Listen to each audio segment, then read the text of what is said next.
boleh kita mau bermedia sosial itu boleh, dengan catatan bermanfaat. Lah bagaimana caranya? Pesannya kan sudah sangat jelas, ikhtanim khamsan qabla khamsin. Gunakan 5 hal sebelum datang 5 hal yang lainnya. Salah satunya syababaka qabla haramika, masa mudamu sebelum datang masa tua. Seseorang itu kalau berada di usia muda, dia kuat, segalanya kuat, fisiknya kuat, pikirannya kuat, dan besar energinya. Lah energi yang besar ini salurkan ke hal-hal yang positif. Masa iya pemuda muslim yang dijanjikan oleh Nabi mendapatkan naungan dari Allah pada hari tidak ada naungan selain naungan Allah. Wasyabun nasya'a fi ibadatillah, pemuda yang tumbuh kembangnya dalam ketaatan kepada Allah, dan itu dibuktikan hatinya tertambat ke masjid. Wa rajulun mu'allaqun fil masajid, waktunya habis untuk bermain internet sampai larut malam, dini hari, begitu subuh wes hilang subuh, tidak lagi subuh tapi subha, subuh duha.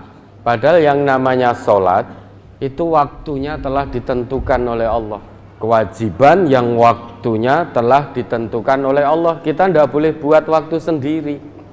Innas sholata kanat 'alal mu'minina kitabam mauquta. Sholat itu kewajiban yang waktunya telah ditentukan oleh Allah kepada hambanya yang beriman.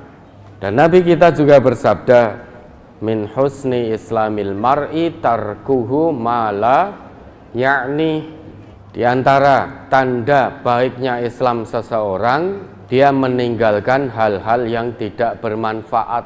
Lah sekarang manfaat dari mana? Main internet sampai malam, akhirnya hilang subuhnya. Atau kalau tidak itu, selak ngantuk, akhirnya ya sholat, tapi sholatnya la yadkurullah illa qalila, tidak mengingat Allah kecuali hanya sedikit, cepet-cepetan. Itu sifatnya sholat orang munafik.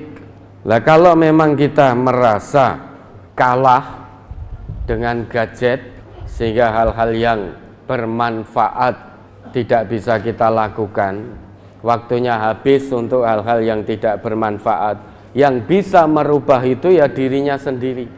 Mbok berdoa koyo ngopo, tapi kalau tidak ada niat untuk merubah diri, ya Allah tidak akan rubah. Innallah la yughayyiru ma biqaumin hatta yughayyiru ma bi anfusihim. Diingat kembali itu Quran surat Ar-Ra'd ayat 11. Surat Ar-Ra'd nomor surat 13 ayat 11.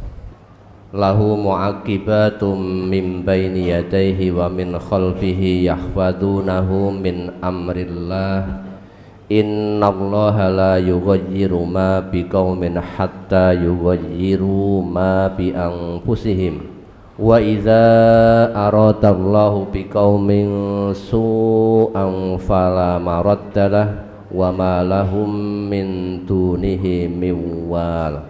Bagi manusia ada malaikat-malaikat yang selalu mengikutinya bergiliran di muka dan di belakangnya. Mereka menjaganya atas perintah Allah. Sesungguhnya Allah tidak merubah keadaan suatu kaum sehingga mereka merubah keadaan yang ada pada diri mereka sendiri. Dan apabila Allah menghendaki keburukan terhadap sesuatu kaum, maka tak ada yang dapat menolaknya, dan sekali-kali tak ada pelindung bagi mereka selain Dia. Ya toh. Maka harus berubah, harus melakukan perubahan. Karena kalau pemuda yang seperti itu tidak mau merubah diri, Allah juga tidak campur tangan merubah keadaannya. Selamanya akan seperti itu. Terus tanpa sadar tiba-tiba ajalnya datang.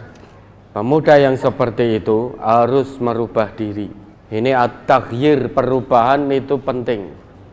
untuk melakukan perubahan harus punya tujuan. Tujuannya apa? Hidup di dunia ini tujuannya apa? Seseorang itu dia tidak akan mau melakukan perubahan kalau tidak punya tujuan. Untuk perubahan kehidupan yang lebih baik di dunia saja, manusia itu pasti punya tujuan agar mendapatkan kehidupan yang baik di dunia. Sekarang ya, kalau pengen gaji yang besar, tentu kan punya tujuan. Tujuannya gaji yang besar. Persyaratannya apa? Ada A, B, C, D. Dia mau melakukan, memenuhi semua persyaratan untuk meraih tujuan dunianya. Yang sertifikasi, yang ini, yang itu kan semuanya ada persyaratan. Apakah ada cuma-cuma di situ? Kan tidak diberikan dengan cuma-cuma. Ada syarat-syarat yang harus ditempuh. Dan manusia mau menempuh syarat itu. Kenapa? Karena ingin berubah. Nah ini untuk kebahagiaan dunia akhirat. Masa kita tidak mau berubah? Tujuannya apa? Kenali dulu tujuan hidup di dunia. Kalau tidak kenal tujuan hidup di dunia, maka kita ya hidup hanya sekedar hidup. Kalau hidup hanya sekedar hidup, binatang pun juga hidup. Orang munafik, orang kafir, orang musyrik juga hidup. Wis karek ngenteni mati. Tapi orang yang beriman hidup bukan sekedar hidup. Hidupnya harus punya makna, harus berarti. Untuk bisa berarti hidupnya harus kenal tujuan hidup. Tujuan yang telah digariskan oleh Allah, hidup kita ini yang Allah berikan itu untuk melakukan pengabdian tanpa batas kepada Allah. Ada syarat-syarat yang harus kita penuhi untuk bisa melakukan pengabdian yang benar kepada Allah. Termasuk yang sangat prinsip adalah terkait dengan sholat. Karena sholat itu akan menjadi hal pertama yang dihisab. Kalau sholatnya baik, semua amalnya baik. Kalau sholatnya buruk, semua amalannya buruk.